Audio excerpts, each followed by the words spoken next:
नमस्कार साथियों, आपका एक बार फिर से हमारी ऑनलाइन क्लास में स्वागत है। मैं आशा करता हूं कि आप पिछली वीडियो देख चुके होंगे। अगर नहीं भी देखी है तो अपने चैनल के ऊपर प्लेलिस्ट बनी हुई है, वहां जाकर आप पीछे की वीडियो देख सकते हैं। हम पिछले कुछ दिनों से मेवाड़ का इतिहास पढ़ रहे थे। हमने मेवाड़ में जो अपने पिछली जो अभी तक वीडियो है उसके अंदर हम महाराणा कुंभा तक पढ़ चुके थे। आज हम महाराणा कुंभा से आगे शुरू करेंगे। आज हम शुरू करेंगे महाराणा रायमल से। महाराणा रायमल, इनका जो शासनकाल है वो 1473 से 1509। कब से कब तक है? तो 1473 से 1509। अब थोड़ा बैक चलेंगे। हमने पिछली वीडियो में बात की महाराणा कुंभा की हत्या उसके बेटे उद्दा ने कर दी थी, और यहाँ पर कुंभा की हत्या करने के बाद उद्दा शासक बनता है, राजा बनता है अगला। लेकिन जो सामंतों ने इसे स्वीकार नहीं किया कि जो बाप को मारकर राजा बनाए, तो सामंतों ने उसे अस्वीकार कर दिया।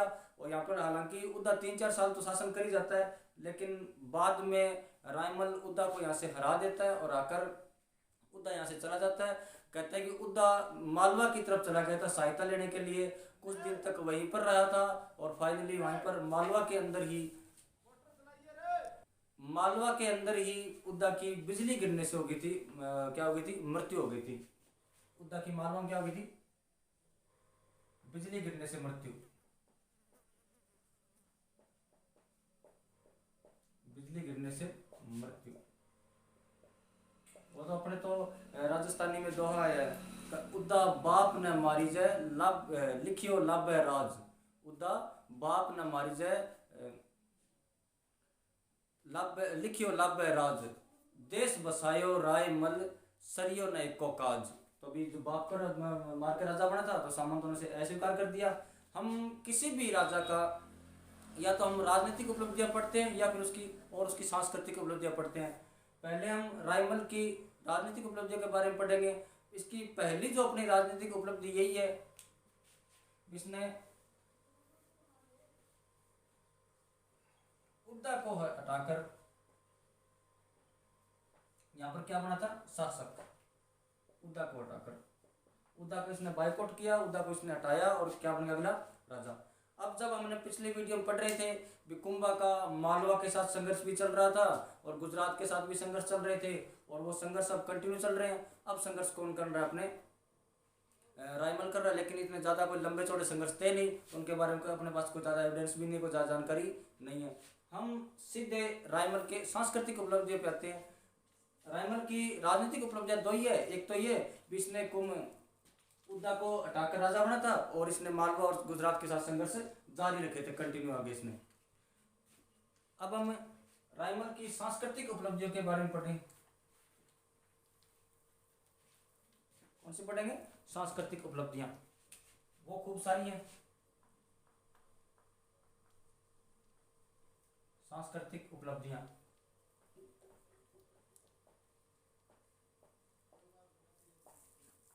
एक तो कहते हैं कि इसने चित्तौड़ में अद्भुत जी का मंदिर बनाया था। इसका मंदिर बनाया था, अद्भुत जी का मंदिर। भगवान शिव का मंदिर है,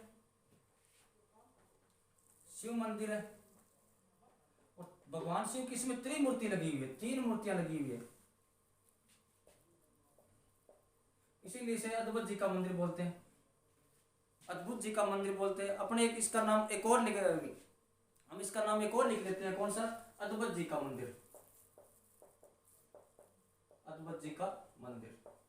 तो पहली उपलब्धि क्या इसने? चित्तौड़ के अंदर अद्भुत जी का मंदिर बनवाया था। कौन से भगवान को समर्पित है? तो भगवान शिव को समर्पित है। त्रिमूर्ति होने के कारण इसका नाम क्या हो गया? अद्भुत जी का मंदिर, या इसका एक नाम हमें और मिलता है, अद्भुत जी का मंदिर। अपने राजस्थान में 3 अद्भुत जी के मंदिर हैं। एक तो अपने नागदा में नागदा वाला मंदिर, एक है जो शांतिनाथ जी जैन मंदिर, शांतिनाथ जैन मंदिर, और एक समिधेश्वर मंदिर। कौन सा है, समिधेश्वर मंदिर। ये तीनों मंदिर के अपने अद्भुत जी के मंदिर है। कौन कौन से देखना एक बार, नागदा मंदिर, शांतिनाथ जैन मंदिर और समिधेश्वर मंदिर, ये तीनों कौन से अपने अद्भुत जी का मंदिर है। ये पूछ ले अद्भुत जी का मंदिर है कहाँ पर, तो अपने कहाँ पर है, चित्तौड़गढ़ में। अब आगे और क्या क्या काम करवाया इसने,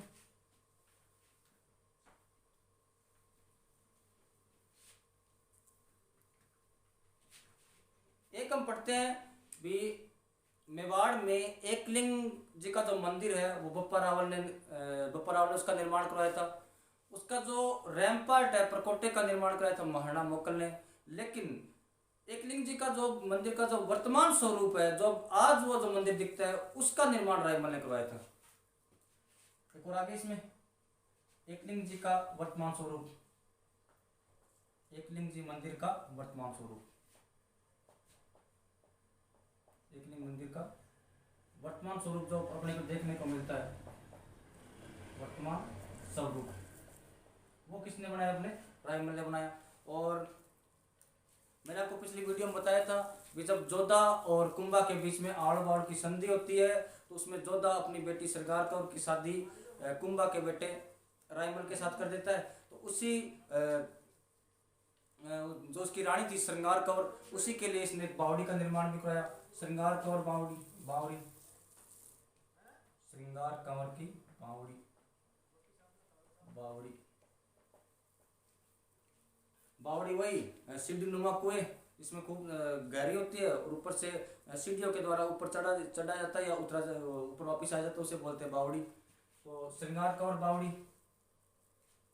एक मैंने एक कुंभा की बेटी थी रमाबाई, जिसकी शादी होने के बाद अर्ली एज में ही उसके पति की मृत्यु हो गई थी और वो यहीं आकर मेवाड़ रहने लग गई थी।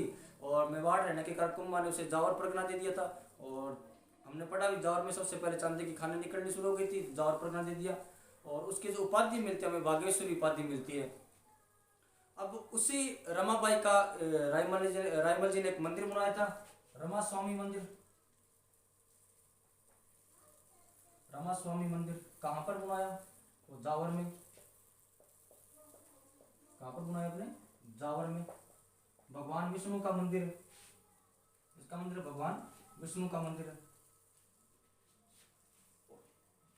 एकलिंग जी मंदिर का वर्तमान स्वरूप रायमल के द्वारा निर्मित। अब आपसे ये पूछ ले एकलिंग एकलिंग मंदिर का निर्माण किसने करवाया था, तो बप्पा रावल ने। उसके प्रकोटे का निर्माण किसने करवाया था, तो महाराणा मोकल ने। और वर्तमान स्वरूप किसने बनाया था, अपने रायमल जी ने। एक श्रृंगार कौर बावड़ी का निर्माण करवाया था और एक जावर में रमा स्वामी मंदिर का निर्माण करवाया था, जो कि विष्णु मंदिर है। अब आगे थोड़ा आगे हम एक अभिलेख पढ़ेंगे, गोसुंडी अभिलेख। 1504 का एक अभिलेख है, गोसुंडी अभिलेख। गोसुंडी अभिलेख, तो गोसुंडी कहां पर, अपने चित्तौड़ में। चित्तौड़ में ध्यान रखना भी, एक तो है गोसुंडी और एक है गोसुंडा। एक तो क्या अपने गोसुंडी और एक अपने गोसुंडा, दोनों चित्तौड़ में है। गोसुंडी भी चित्तौड़ में और गोसुंडा भी चित्तौड़ में है, ध्यान रखना इस बात का। ये अभिलेख किसने लिखवाया, तो कहते हैं श्रृंगार कौर ने। किसने लिखवाया था, श्रृंगार कौर ने। और इसी अभिलेख के अंदर इस श्रृंगार बावड़ी का उल्लेख है, श्रृंगार बावड़ी का उल्लेख, श्रृंगार बावड़ी का उल्लेख। और क्या क्या, तो श्रृंगार कौर ने अपने पापा की खूब इसमें तारीफें की है, अपने दादा की तारीफ की है। तो इसने श्रृंगार कौर ने गोसुंडी अभिलेख के अंदर एक तो अपने पापा जोधा, इसके पापा का नाम था जोधा, जोधा की खूब तारीफ की। एक इसके दादाजी थे रणमल, रणमल की खूब सारी तारीफ की। और देखो चित्तौड़ गोसुंडी अभिलेख कब का है, 1504 का। गोसुंडी कहाँ पर, अपने चित्तौड़ में। गोसुंडी अभिलेख लिखवाया किसने, तो श्रृंगार कौर ने। क्या क्या जानकारी मिलती है, तो इसमें एक तो श्रृंगार कौर की बावड़ी का उल्लेख मिलता है और श्रृंगार कौर ने अपने पापा जोधा और दादाजी रणमल की खूब तारीफें की। इसके अंदर एक अभिलेख और मिला हमें यहाँ पर गोसुंडी में, 2री शताब्दी ईसा पूर्व का अभिलेख है।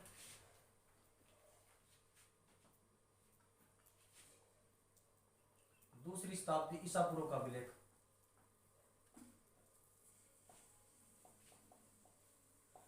उसका नाम भी घोसुंडी अभिलेख है। उसका नाम भी क्या अपने घोसुंडी अभिलेख।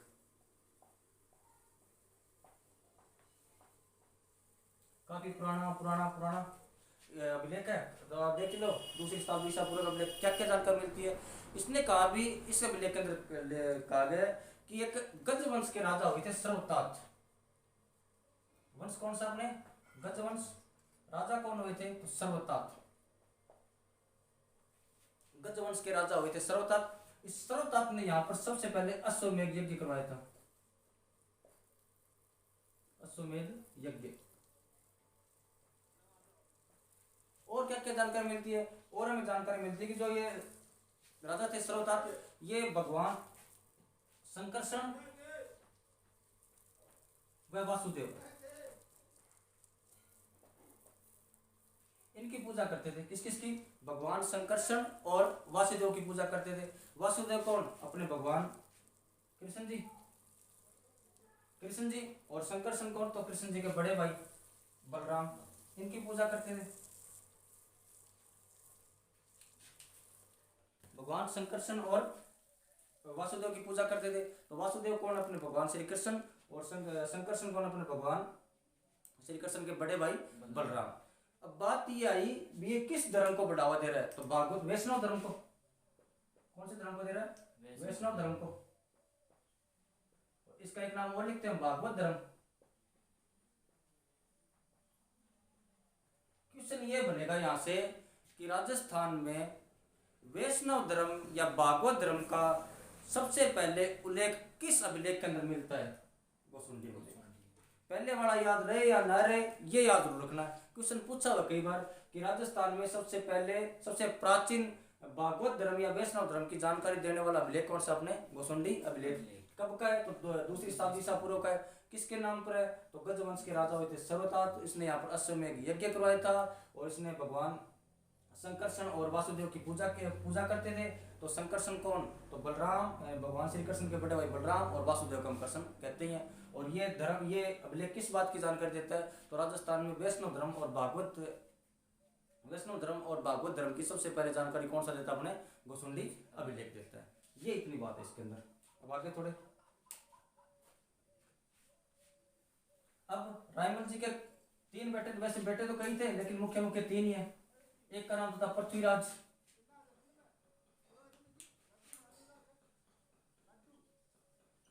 एक का नाम क्या था पृथ्वीराज। इसका हम एक नाम और पढ़ते हैं उड़ना राजकुमार। उड़ना राजकुमार फ्लाइंग प्रिंस। आपको मन में यह आएगा सर उड़ता था क्या ये नहीं भी। कहते भी ये पृथ्वीराज इतनी तेज गति से युद्ध करता था भी आज सोजत में युद्ध, आज पाली में युद्ध, आज सिवाना, आज जोधपुर, आज बीकानेर, इतनी तेज गति से जाकर युद्ध करता था इसलिए इसका नाम क्या हो गया उड़ना राजकुमार। इसकी एक पत्नी थी तारा। पत्नी का नाम था तारा। इस तारा को इसने अजमेर दुर्ग के अंदर रखा कुछ दिनों तक अजमेर दुर्ग के अंदर रखा। इसलिए इसने अजमेर दुर्ग का नाम बदल के क्या कर दिया था तारागढ़। अजमेर दुर्ग का नाम ही चेंज कर देता है तारागढ़। क्या कर दिया इसने तारागढ़। किस लिए तो इसने अपनी पत्नी को यहाँ पर रखा था। अब पृथ्वीराज की एक बहन थी आनंदाबाई। आनंदाबाई इसकी शादी सिरोही के जगमाल देवड़ा के साथ हो रखी थी। सिरोही के जगमाल देवड़ा के साथ। लेकिन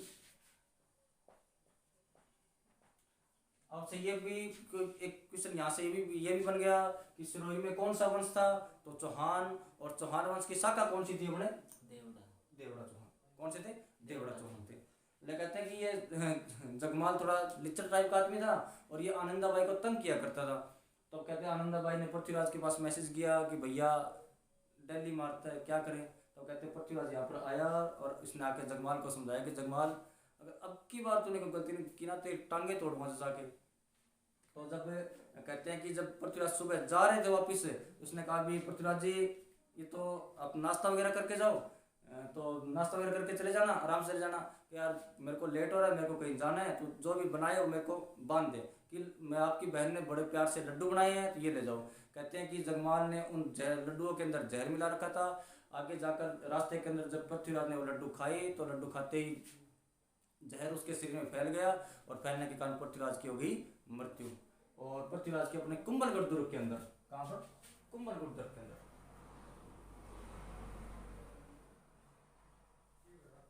12 खम्भों की छतरी बनी हुई है। कितने खम्भों की? 12 खम्भों की। ये पूछ ले आपसे कि पृथ्वीराज की छतरी कहाँ पर है, तो कुंभलगढ़ दुर्ग में है। कितने खम्भों की है, तो 12 खम्भों की है। एक पृथ्वीराज के बारे में ये कहते हैं इसने अजमेर के मल्लू खां को गिराया था। किसको गिराया था? अजमेर के मल्लू खां को।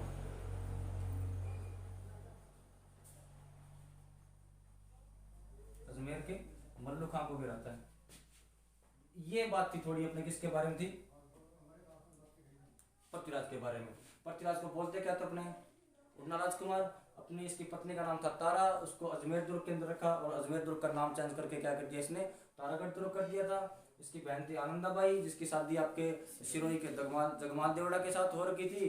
और वहाँ पर जगमाल और पृथ्वीराज के बीच में थोड़ी अनबन के कारण जगमाल ने पृथ्वीराज को क्या दे दिया? जहर दे दिया। जहर देने के बाद इसकी तो छतरी बनी कहाँ बनी हुई है? कुंभलगढ़ दुर्ग के अंदर। कितने खम्भों की है? तो 12 खम्भों की छतरी है। अब आगे पढ़े थोड़ा।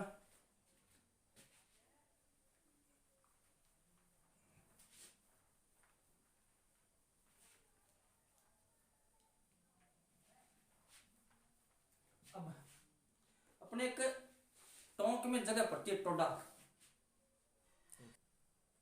इस टोडा टोंक पर जो शासन कर रहे थे वो थे सुल्तान सोलंकी।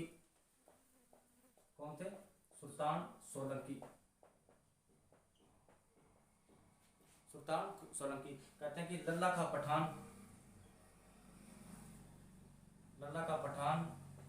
टोडा पर आक्रमण करता है और सुल्तान सोलंकी को हरा देता है। और सुल्तान सोलंकी से क्या छीन लिया इसने? टोडा छीन लिया था। और सुल्तान सोलंकी भागकर किसके पास आ गए? रायमल के पास आ गए। रायमल जी से कहा कि रायमल जी मुझे कुछ दिन शरण दीजिए। तो रायमल ने किसको शरण दे दी? सुल्तान सोलंकी को। अब कहते हैं कि इस सुल्तान की एक बेटी थी तारा। बेटी कौन थी इसके? तारा। कहते तारा बेहद खूबसूरत सुंदर राजकुमारी थी। कई राजकुमारी से शादी करना चाहते थे, लेकिन सुल्तान ने कहा कि मैं तारा की शादी उसी के साथ करूंगा जो मेरे को टोडा वापिस जीत के देगा। तब जयमल ने हाँ कर दी, बोले मैं आपको टोडा जीत के दूंगा। तब सुल्तान कहते हैं कि अगर आप टोडा वापिस जीत के दोगे तो मैं तारा की सगाई किसके साथ कर दी थी? जयमल के साथ। पृथ्वीराज का भाई था भी जयमल। किसके साथ कर दी थी? जयमल के साथ। एक दिन शाम को जयमल अपने फ्रेंड के साथ बैठा तो किसी ने फ्रेंड ने कह दिया और भाभी क्या हाल है? बोले यार मुझे क्या पता। क्यों? बात नहीं होती क्या तेरी? बोले यार कोई बात नहीं होती। बोले इंस्टा पर फॉलो वॉलो नहीं करते? कोई व्हाट्सएप पे कोई मैसेज वगैरह नहीं है? बोले यार कुछ भी नहीं है। यार तेरा क्या है फिर? तेरा जिले का अधिकार ही नहीं है, तू जाके मिल भी नहीं सकता। इसी बात पर जयमल को थोड़ा सा गुस्सा आया और वो कहाँ चला गया? अपने सोलंकियों के पास। सोलंकी है, सोलंकियों के पास चला गया था। अब जाके वहाँ कहा कि मेरे को तारा से मिलना है। तब सोलंकी ने समझाया कि देखो जो ऐसा भी शादी से पहले लड़की आपसे नहीं मिल सकती, ये अपनी प्रथाएं भी शादी से पहले नहीं मिल सकती। तब इसने जयमल से कहा कि यार सगाई तो ही रखी है, आधी शादी तो ही रखी है, मिलने में क्या दिक्कत है? सोलंकी ने फिर समझाया कि नहीं भी हम मिलने नहीं देंगे। तो कहते हैं जयमल और सोलंकी के बीच में वहाँ थोड़ी झड़प होती है। सोलंकी ने किसको मार दिया? जयमल को। किसको मार दिया? जयमल को। अब जयमल को मार के वो गए उसके रायमल जी के पास कि रायमल जी ऐसे ऐसे करके जयमल आया था, ऐसी ऊंची नीची बातें कर रहा था तो हमने उसे मार दिया। तो रायमल ने कहा कोई बात नहीं भी, अपने कौन से बेटों की कमी है और लिचड़ों को तो ऐसे ही मरना चाहिए। अब तो जयमल को किसने मार दिया? सोलंकियों ने। अब कहते हैं कि एक बार 3 मुख्य राजकुमार थे, एक तो आपके पृथ्वीराज और एक जयमल और एक महाराणा सांगा। कौन कौन थे? जयमल, पृथ्वीराज और सांगा। अब ये ऑडियो लगी हुई, अगला राजा कौन बनेगा? अगला राजा कौन बनेगा? तीनों योग्य, बहादुर, कर्मठ, ईमानदार, संपत्ति वाले सारे गुण थे इनके तीनों के अंदर ही। तब इनका एक चाचा था सारंगदेव। अब सारंगदेव ने कहा भी अपने बाहर एक ज्योतिषी महिला रहती है। कौन रहती है? ज्योतिषी महिला रहती है। क्यों ना हम उसको जाके इनके हाथ दिखा ले तीनों के। तो गए उसके पास, जाके कहा ये बताओ तीनों में से अगला मेवाड़ का राजा कौन बनेगा। तो उसने कहा भी यार तीनों ही बहादुर हैं और तो किसी को बना दो। अब पृथ्वीराज थोड़ा अपना गांव में कहते बहुत छोटा टाइप का आदमी, ज्यादा बोलना रहो, उस टाइप का आदमी था। उसने कहा तू 3-5 मत कर, तू नाम बता किसका है। उसने कहा तू तो नहीं बनेगा। पृथ्वीराज ने कहा तू मेरी छोड़, इन दोनों जमूरों में से बता कौन बनेगा। तो उसने कहा भी अगला मेवाड़ का राजा बनेगा सांगा। जैसे उसने सांगा का नाम लिया तो जयमल और पृथ्वीराज टूट के पड़े सांगा पे। इनको मारने, सांगा को मारने की कोशिश की, कहते मरे। हालांकि सारंगदेव इनके बीच बचाव कर चुके थे, लेकिन जयमल सांगा की आंख फोड़ दी। जयमल सांगा की आंख किसने फोड़ दी थी, तो जयमल ने फोड़ दी थी। ठीक है, अब सारंगदेव वहां से कैसे कैसे करके सांगा को निकाल लेके आए थे और अपने उदयपुर में जगह पड़ती है सेवंतरी। कहां ले आए थे, सेवंतरी। और सेवंतरी में रूपनारायण भगवान जी का मंदिर है, रूपनारायण जी भगवान मंदिर। यहाँ आके शरण लीलों ने कहा से सारंगदेव उसको लेके कहा गए थे, सेवंतरी के रूपनारायण जी मंदिर में आ गए थे। यहाँ पर कहते हैं कि मारवाड़ का एक बंदा पहले से आया हुआ था, विद्या जैत मल्होत्र। विद्या जैत मल्होत्र कहाँ का था ये, तो अपने मारवाड़ का था। इससे आकर कहा विद्या जी हमारी सहायता करो। तब विद्या ने कहा कि आप तो चिंता मत करो, आप तो यहाँ से आगे निकल जाओ, जयमल आएगा तो मैं देख लूंगा। जयमल पीछे पीछे आ ही रहा था। तब जयमल की विद्या जैत मल्होत्र के साथ झड़प होती है। उस झड़प के बाद, उस झड़प के अंदर विद्या जैत मल्होत्र क्या हो गई थी, मृत्यु हो गई थी। और से ये पूछ ले भी सांगा को रूपनारायण जी के मंदिर में शरण किसने दी थी, विद्या जैत मल्होत्र ने। शहीद कौन हो गए थे, तो विद्या जैत मल्होत्र। अब सांगा को थोड़े से आगे निकले और आगे निकलने के बाद सांगा ने सोचा अभी पार नहीं पड़ेगी, तो फाइनली अजमेर चले गए थे। कहाँ चले गए थे, अजमेर। अजमेर में एक जगह पड़ती श्रीनगर। जगह कौन सी पड़ती है, श्रीनगर। श्रीनगर के अंदर एक व्यक्ति थे करमचंद पंवार। करमचंद पंवार, इस करमचंद पंवार के पास जाके शरण ली थी। फाइनली जब सांगा को पता चला कि पृथ्वीराज को तो जगमाल देवड़ा ने मार दिया है और जयमल को सोलंकी ने मार दिया है, वो वापिस आते सांगा। तब तक रायमल जी भी बूढ़े हो चुके थे। अब रायमल ने कहा कि दोनों तो मारे गए, अब अगला मेवाड़ का राजा कौन बनेगा, सांगा। तो सांगा के बारे में अगली वीडियो में पढ़ेंगे। मैं आशा करता हूँ कि आपको क्लासें अच्छी लग रही होंगी। आप कंटिन्यू क्लासों को देखना, आपके बहुत अच्छा समझ में आएगा। और हिस्ट्री का जो डर होता है ना, डर वो शायद कहीं ना कहीं निकालने आप कामयाब हो जाओगे। तो अपनी जो पीछे की सारी वीडियो है उसकी अपने चैनल के ऊपर प्लेलिस्ट बनी हुई है। अगली वीडियो में फिर मिलेंगे। धन्यवाद।